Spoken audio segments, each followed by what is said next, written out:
Melbourne Cup, ipu poi piripi, ko ia te tau oma hoi ho e mārari ai te motu, e whai rawa no ai te whai rawa.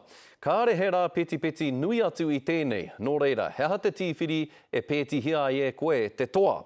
I haere ake te tau hou ki te peti a pere wihongi ki te rapu tīwhiri i te tau tohito. Ngā pōtai, ngā raukura, ngā tai, ko te tohu tēnei o te ipu poi piripi. It's the tradition, it's the history of the race that really attracts everybody to, even those who aren't really interested in racing, to have a bit of a gamble. Tērā anō hoki ngā hoi ho toa kei te hītori o tēnei tau whāinga.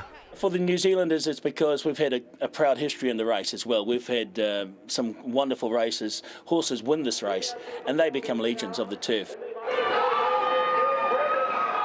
Kei pōhehe mā te āta rautaki e riro ia koe te ipu kaura, hoi anō e ai kia George, mā te Waimari e tonu.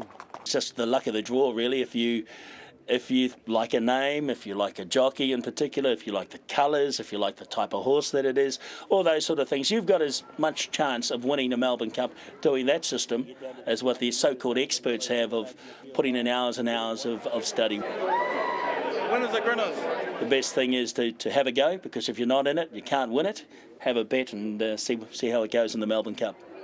Kei a wahine Waimari e te whakatau, me nā rānei ka puta te ihu o tō hoiho. Pere wihongi, te karere.